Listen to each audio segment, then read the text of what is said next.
crois qu'après avoir vu ça, on peut mourir tranquille. Bonjour à toutes et à tous et bienvenue dans ce podcast pour débriefer la première course de cette saison 2022-2023 de ski alpin. C'était le géant de Solden. La station autrichienne était aujourd'hui le théâtre de la première course de la saison.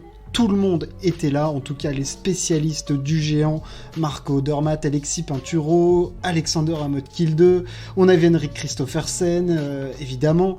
Enfin, il y avait du beau monde et on attendait de voir si Alexis Pinturo allait être capable de revenir après une saison manquée. L'année dernière, il s'est repréparé, il a essayé de remettre un peu tout en ordre de marche pour qu'il redevienne celui qui a gagné le gros globe de cristal, celui du classement général. À voir si Marco Odermatt allait être sur la même lancée que l'année dernière, parce qu'il a quand même été sacrément impressionnant. Kristoffersen avec son nouveau matériel, on avait aussi Victor Mufajandé qui était de retour après sa terrible blessure au ménisque. Enfin bref, il y avait pas mal d'interrogations, et on a eu déjà quelques réponses. La victoire, on va donner les résultats. La victoire de Marco Odermatt, celui qui n'a jamais quitté le podium du slalom géant l'année dernière, a remis ça en conservant son titre à Zolden, en explosant littéralement la concurrence, puisqu'il s'impose devant Zan Kraniec de 76 centièmes. Henrik Kristoffersen est 3e, avec 97 centièmes, quasiment une seconde. Lucas Broughton est 4e. Rasmus Wingestad est 5e. Tommy Ford est 6e et Loïc Meillard est 7e. Voilà, déjà pas mal de choses à dire là-dessus. Alexis Pinturo s'est lui complètement manqué alors qu'il avait le dossard 1. Il fait une première manche où il est 8e. Il rate complètement sa deuxième, il finit 20e. Les satisfactions françaises, c'est la 10e place de Favreau, la 11e de Mufajandé. Alors là, on peut sortir là-dessus. Petite déception pour Atley McGrath et l'ami Manuel Feller aussi. Voilà, sinon, pas grand-chose à signaler d'autre. Marco Odermatt est tout simplement impressionnant. C'est le meilleur skieur du monde. Voilà, l'année dernière, il l'a quand même prouvé en étant assez stratosphérique, en géant bien évidemment, mais aussi en vitesse, en étant hyper engagé, en maîtrise de son ski. Et là, ce qu'il a fait lors des 2 manches, c'est tout simplement une démonstration, quoi. Prise de vitesse, maîtrise. Dans la deuxième manche, il se fait un petit peu peur à l'entrée du mur, mais à part ça, il n'y a aucun problème. Ça file droit. Marco Odermatt est vraiment très impressionnant. Je ne sais pas qui va être capable d'aller le chercher. La question que je me pose déjà, c'est est-ce qu'il y a quelqu'un qui va réussir à lui reprendre la tête du classement général de la Coupe du Monde à un moment ? C'est pas fait. C'est pas fait. Particulièrement impressionnant, maîtrise de son ski, la vitesse emmenée était impressionnante. Marco Odermatt est tout simplement un métronome. Derrière, on a un revenant, le Slovène Zan Kraniec, qui a connu une saison très compliquée l'année dernière, dans son style très caractéristique, avec des dérives et tout. Il a bien découpé la piste, franchement, ça fait plaisir de le revoir à ce niveau-là. En 3e, on a un des favoris aussi au classement du globe du général, même si c'est vrai que cette année, les techniciens sont un petit peu délaissés, étant donné qu'il y a beaucoup plus de descentes et de super G. Il y a 14 descentes, 7 super G, 10 géants et 10 slalom. Donc clairement, en mettant beaucoup plus de descentes, c'est clair que les techniciens ne peuvent pas aller sur la discipline phare de la vitesse. Bref, tout ça pour dire qu'Henrik Kristoffersen a fait 3e avec les skis faits par Marcel Hirscher. Enfin, fait par Marcel Hirscher, il a aidé à la conception, du moins. 3e place, ça doit bien le satisfaire parce que franchement, c'est la première course de la saison. Il a été bon dans les 2 manches, franchement, il n'y a rien à dire. Et surtout, il n'y avait pas grand-chose à faire de plus pour lui aujourd'hui. Kraniec était vraiment très fort et Odermatt était tout simplement intouchable.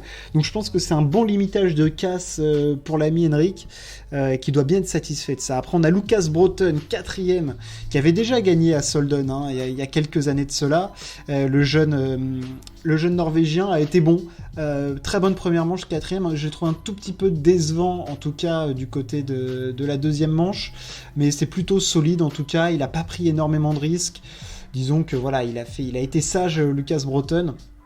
Je pense que aussi voir son pote Athley McGrath un peu se planter, ça lui a peut-être pas mis Maxi en confiance. Mais voilà, il profite bien. 4ème place, c'est quand même solide. Celui qui a fait une énorme remontée, c'est quand même Tommy Ford, 6ème. Bravo à lui, il remonte quasiment 20 places, un truc démentiel. Grosse remontée de l'Américain. Et après, il faut parler des Français. Et on va commencer évidemment par Alexis Pinturo. Vous savez à quel point j'aime Alexis, et je le suis. Et c'est un mec en qui je crois et qui nous a fait rêver. Alexis Pinturo n'est pas prêt, clairement. On a vu ça, une première manche. Alors, il a le dossard 1 dans des conditions de piste compliquées. On se dit qu'avoir le dossard 1, c'est quand même un sacré avantage. Il fait que le 8ème temps à 1 seconde d'Odermatt. Donc, ça veut dire à 6 dixièmes des autres. Ça fait quand même loin pour Alexis, clairement. Et puis, la deuxième manche, elle est chaotique. Hein. Franchement, c'est chaotique. On sent il est pas trop dans le rythme. Il prend pas beaucoup de risques. Dans le mur, il prend un tir terrible, il perd un temps dans le mur, c'est catastrophique pour lui, c'est assez terrible à voir, et on le voit, pas en confiance et tout. Alors est-ce que physiquement il n'est pas encore prêt? C'est possible aussi. Il y a de ça, on sait, son objectif de la saison, il l'a dit, c'est pas le gros globe, puisque le calendrier ne lui permet pas de le jouer. Ça va surtout être les mondiaux, du côté de Courchevel-Méribel, essayer d'aller choper le titre en géant de ce titre qui lui manque. Clairement, c'est le seul titre qui lui manque dans sa carrière. Sinon, il y a tout. Voilà, c'est son objectif de la saison. Il a dit qu'il ne saurait pas s'il serait prêt. Les mondiaux, c'est du 6 au 19 février. J'espère que d'ici là, ça va rentrer un petit peu dans l'ordre, parce que là, il fait une 20e place. C'est dur, surtout quand tu vois la densité qu'il y a en géant. Les écarts étaient vraiment très faibles, et puis t'en as un paquet. Alors Odermatt semble au-dessus du lot, mais derrière t'en as un paquet qui peuvent jouer des podiums. Entre Kraniec, Christophersen, t'as du Tommy Ford qui est de retour, Mufa Jandé quand il est en forme, Philippe Zubzic qui est là, Manuel Feller, Christophersen, Loïc Meyer, Alexander Schmidt. Enfin, t'as vraiment une densité énorme. Il y a Diali Prandini aussi qui s'était planté lors de la première manche, Broughton, McGrath. Enfin, je veux dire, il y a une grosse densité en géant. Il faut pas laisser partir le train. Il faut qu'il essaye absolument.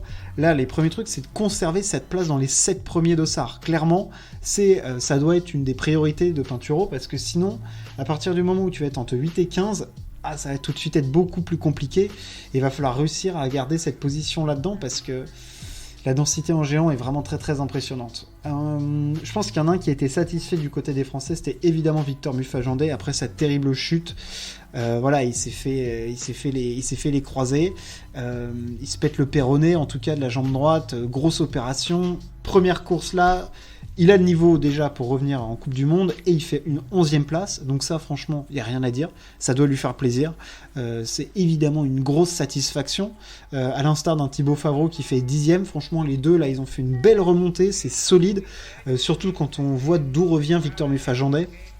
Il peut être que satisfait de cette place, et voilà, j'espère que pour lui ça a continué là-dedans. Il restait quand même, quand il se blesse, il était super fort en slalom. Je pense qu'il en attend beaucoup aussi, et j'espère pour lui qu'il va réussir à retrouver les sensations qu'il avait à ce moment-là. En tout cas, parce que voilà, je pense que c'est quelque chose d'assez important pour lui. Qu'est-ce qu'on peut dire d'autre? Eh ben, pas grand-chose de plus. Hein. Je pense qu'on est pas mal revenu là-dessus. Marco Odermatt est déjà très très bien lancé, très très en forme, très très fort physiquement, techniquement, tactiquement, posé quand il le faut, offensif aussi. Enfin, franchement, le Suisse est un prodige du ski, et on va le voir encore beaucoup cette année. Voilà, j'ai hâte de le voir vraiment à l'œuvre le plus possible, parce qu'il est très très beau à voir, énormément d'engagement, c'est une brute physique. Il est très impressionnant. Voilà, c'était le géant d'ouverture du côté de Solden. J'espère que ça vous a plu. N'hésitez pas à partager et à vous abonner. On se retrouve très très vite pour parler sport. Ciao, à plus.